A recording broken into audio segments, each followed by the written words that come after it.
Make sure you're filming it. I don't want to be the first to say it, but what a great pair of testicles. Let's give it up. Yeah. There we are. Like a couple of melons in a carrier bag, weren't they? When I was little, we used to have a grandfather clock in the hall, and it brought me back to those days. That was fantastic.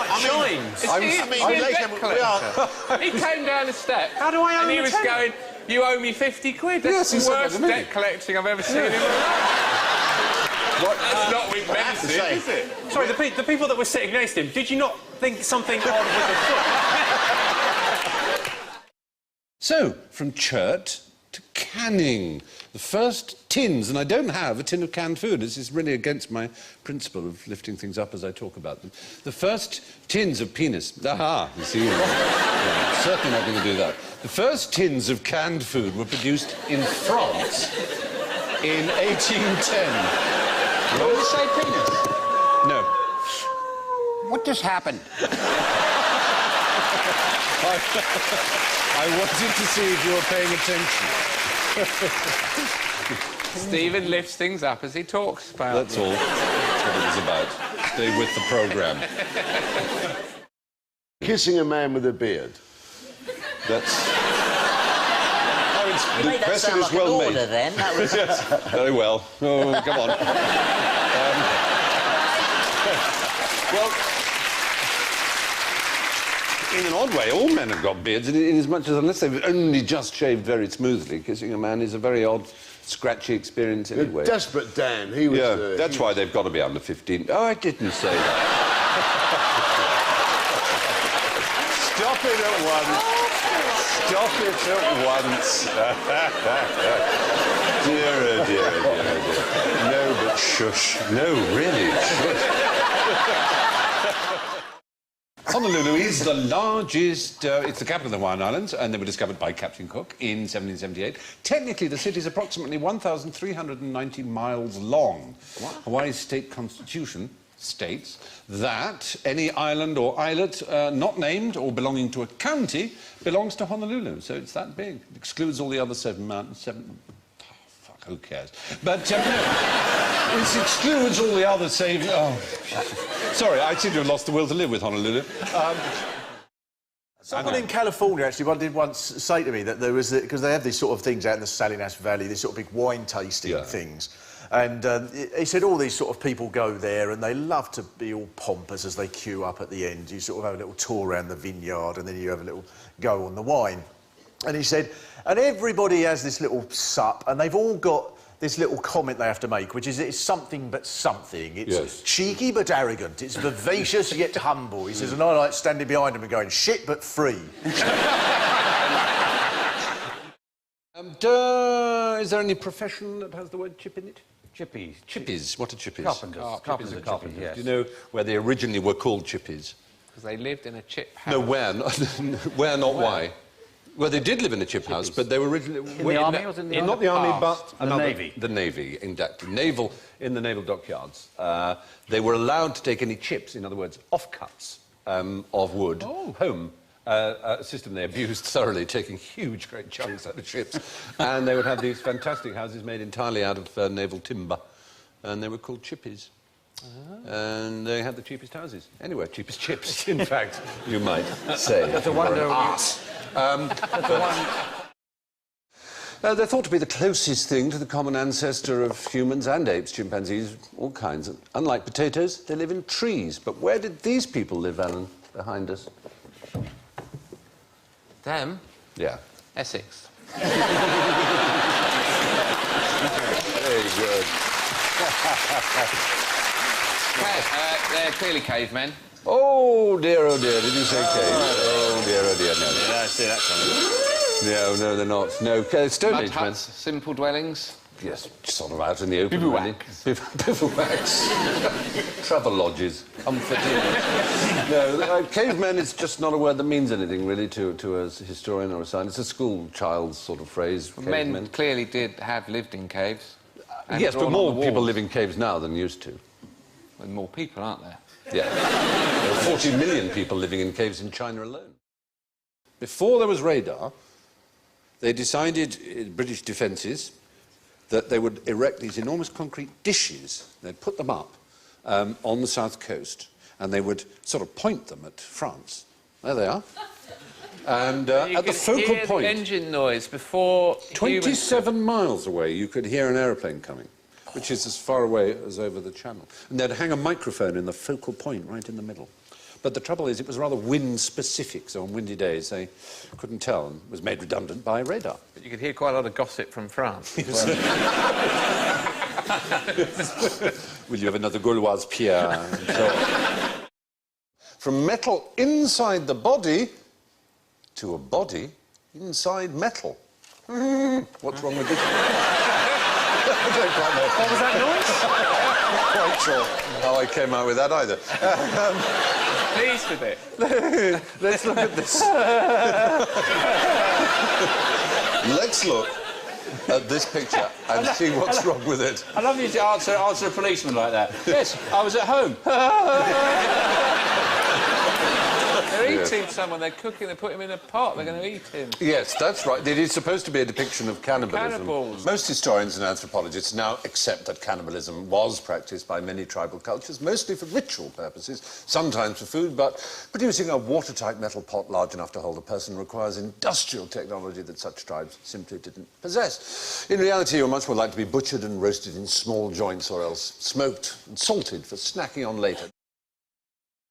Why the Cockney's afición for dogfish brings us to the catfish taste bud question.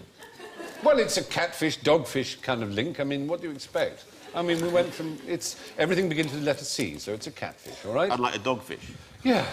But we just tried to canine. link it. I mean, you know, cut us some slack. Oh, God. What's that The phrase rhyme? pig-eyed sack of shit leaps to mind. Back to...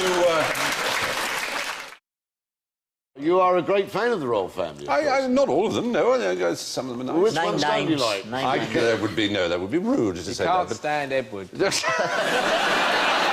thinks he's a tosser. No!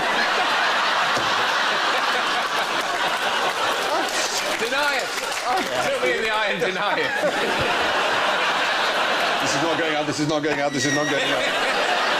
You should have heard him before the show. Cunty-poo-poo, cunty-poo-poo, see there. Going on about Prince Albert of Monaco. Avon are the cosmetic of choice for the transvestite. Are they? Yeah, because it's difficult for the tranny to go to the cosmetics counter in the department store, make a bit of a to-do. Well, I'd like some foundation. So they... but they do like Avon coming round and slapping them up. As it were. And then they video it on the phone. Yeah. On the odd occasion, though, I've had to wear women's clothes. There's a shop in Camden called Transformations for comedy sketch purposes, in my case. Though strangely liberating, I don't know. But it's the shoes, you see. I take size 13, and there are not many women's shoe shops that would sell you a 13. I can see you wandering in there now. Oh, hello, Stephen, doing another show. Come out to the room. What size are you taking this time? Very difficult to walk. Have you ever walked in? Do you wear them? Have you ever worn them in sketch purposes, obviously? For sketch purposes, I've worn them off and around the house. I find that a lot of the time I'm in a sketch in my head. The sketch of my life dressed as a woman. Exactly. One has to rehearse all the way through. What was invented, team, panel, friends, on top of Primrose Hill in London on the September the 22nd, 1717 at midnight? Toboggan. Toboggan? Yeah.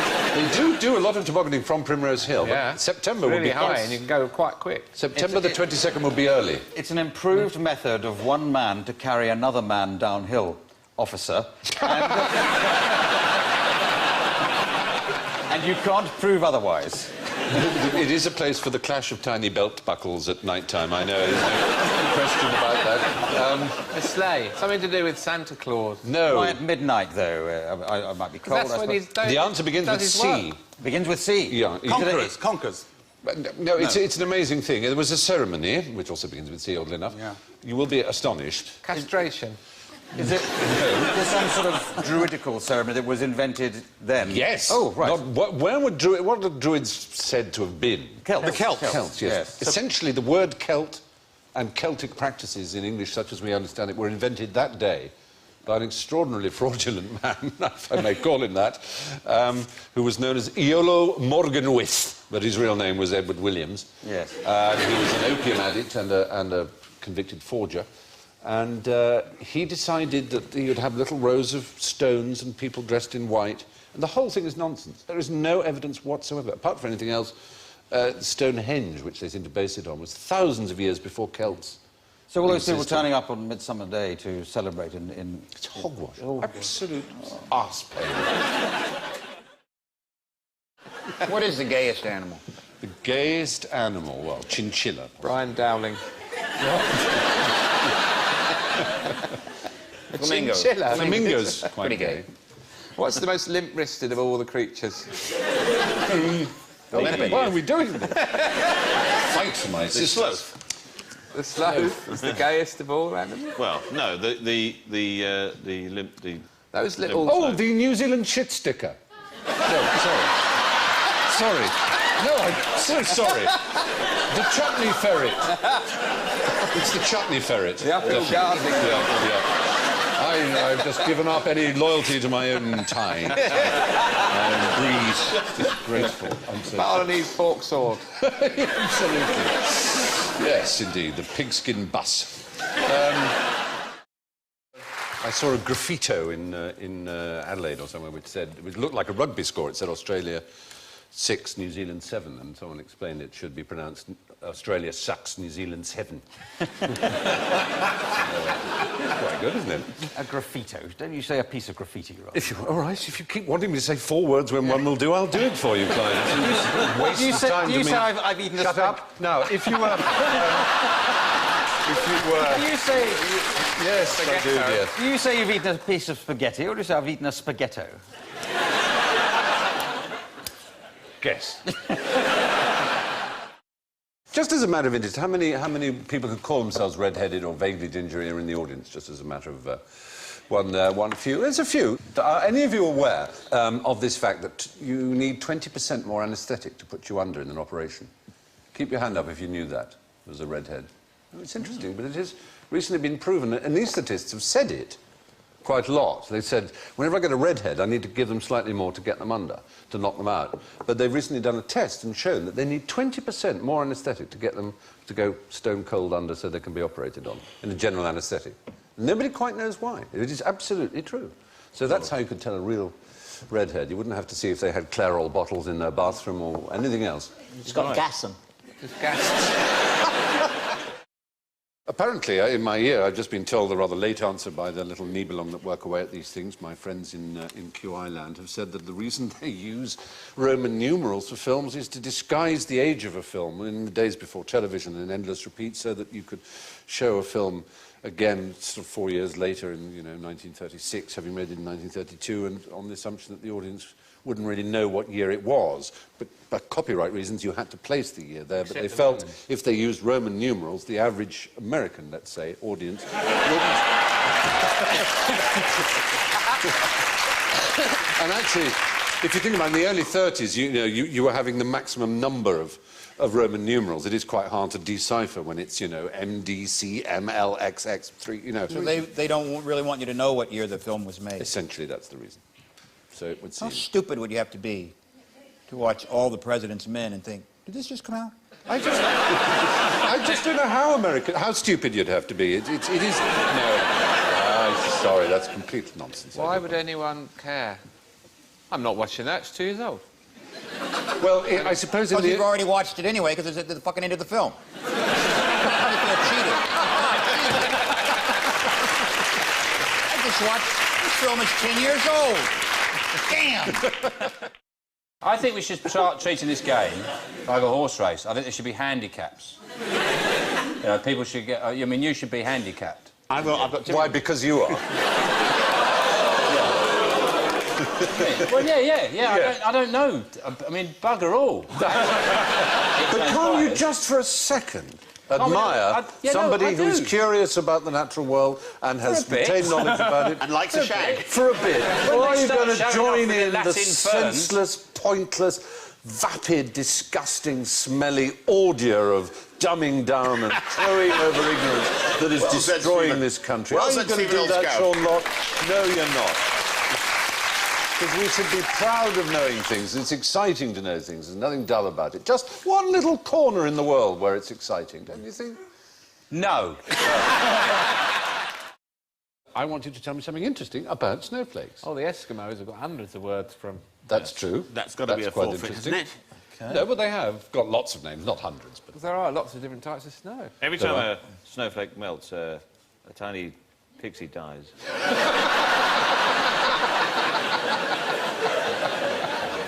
Oh, that's horrible. But is a new one born with a new snowstorm? Yes, another one is then formed. Oh, and the cycle of pixie life continues.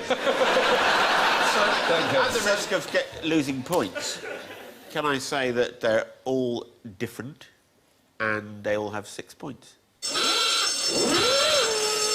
Well, it's certainly not true that no two are identical. They're not all different necessarily. At least there's absolutely no reason to suppose that. After all, about a litre of snow contains a million snowflakes. Of which island is Honolulu the capital?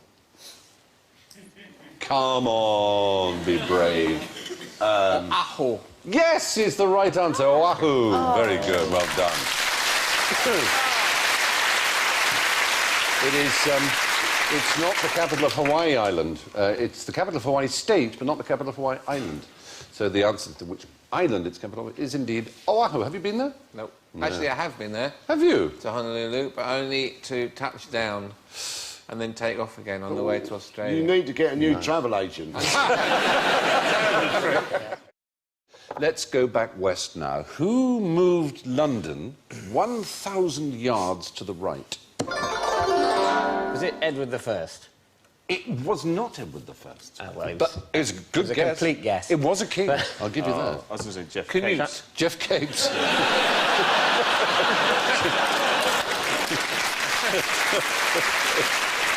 You could have done it, if anyone could. Not Canute, neither. We want to go back sort of 800-ish. Edward the Confessor. Earlier, even than Edward the Confessor, 200 years before Edward the Confessor. Alfred the Great. Alfred the absolutely great, yeah. Well done. Is the right answer. Yes, oh, hang on, get my cards in it. Oh, you crap, man. Sorry.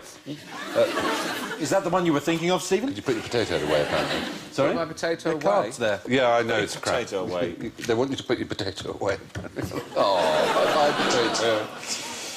Yes, I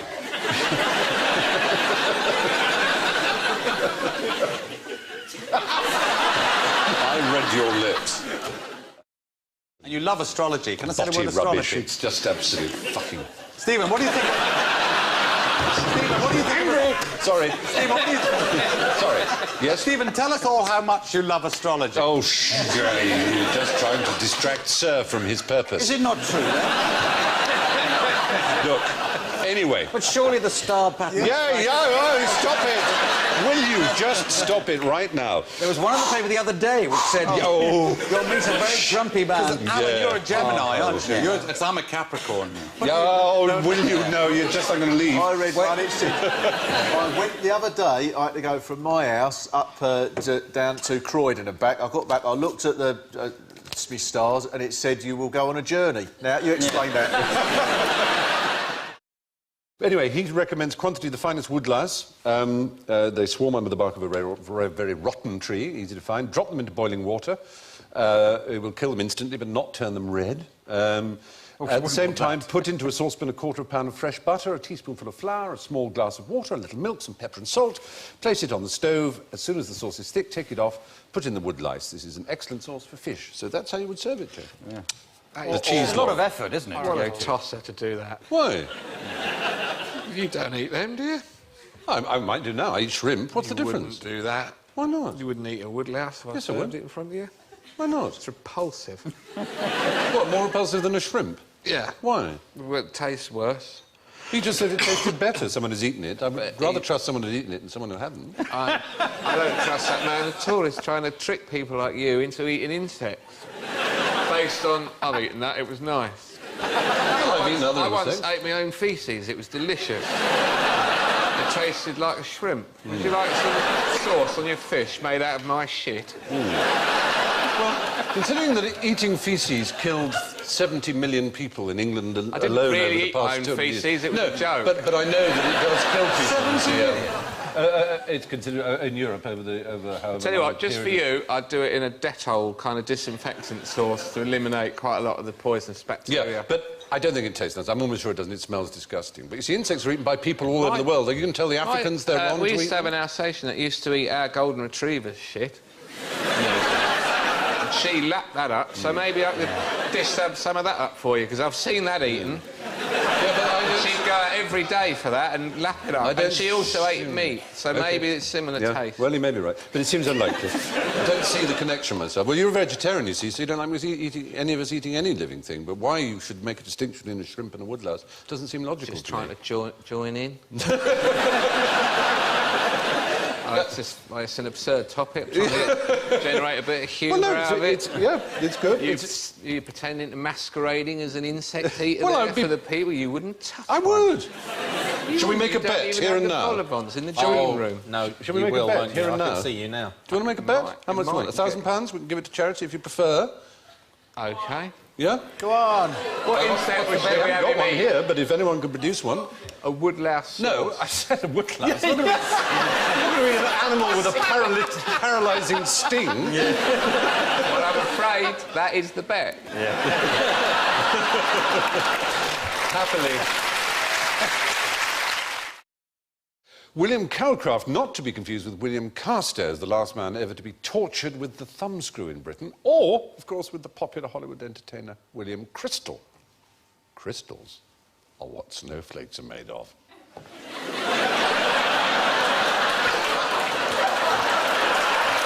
It is shaming, isn't it?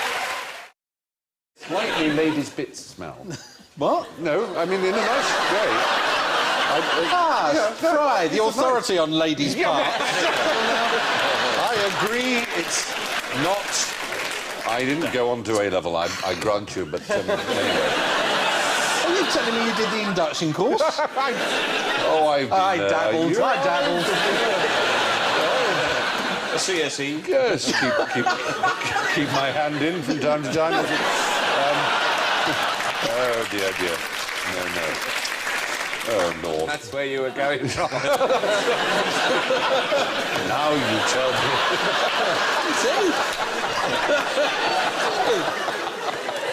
Oh, hell. Hell. Oh, don't. He's from East Anglia. They love it. Oh, Stephen, don't. You think I'm such a flirt. I apologise to all East Anglians listening, not for the slur on your sexual nature, but for the West Country accent that he gave.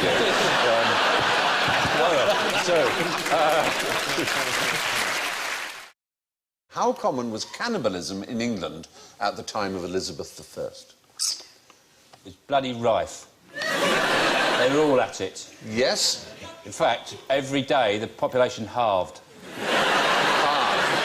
By the end of the week, there's only 2 people left. No, there you're wrong. Yes, it was rife, but no, they weren't eating each other. But they were eating humans, so they weren't cannibals. OK, were they biting their nails? No, they weren't eating themselves. They were eating other humans. Foreigners. Were they biting each other's Foreigners, nails? yes. Almost every apothecary, every chemist shop, as it were, in Elizabethan England, sold this particular product. Was it just the dust from tombs? Ah, you're very close. Not the dust from... The dust from ashes. actual mummies. Ashes. Mummies. They would eat mummies. Mummy powder was much favoured. So that's it from QI for another week. My thanks to Rich, Bob, Bill and Alan. Bob? Sorry. Bob. So sorry, you've never been called Bob. Sorry, starting again. So sorry, everybody. Small smattering, if you've got one left in you, it would be so appreciated. Thank you. Well, that's it from QI for another week. My thanks to Rich, Rob, Bill and Alan. I leave you with this cautionary thought. Captain Cook may have discovered... Oh, you're not going to do this crap joke again.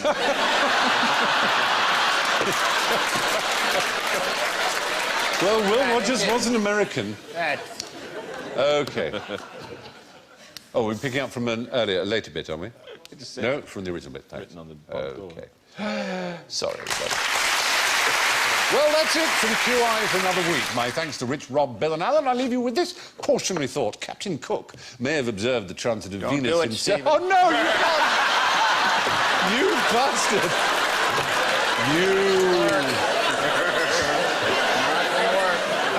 There it is. And each time it's going to get more and more pathetic. Oh, God. Oh, dear. Now, do you want a drink in the bar afterwards? Huh? Yeah? Yeah, then shut your face. That's it from another QI for another week. My thanks to Rich, Rob, Bill and Alan. And I leave you with this cautionary thought. Captain Cook may have observed the transit right, you know, of... he's right, he's right. You bastards! It's so unfair. Right. You look what you started. Oh, all right. We can... Well, that's it from QI for another week. My thanks to Rich, Rob, Bill and Alan. I leave you with this cautionary thought. Captain Cook may have observed the transit of Venus in 1769, but he never lived to see the Venus de Milo, which wasn't discovered till 1820. Will Rogers saw it, though, and observed to his niece, see what'll happen if you don't stop biting your fingernails.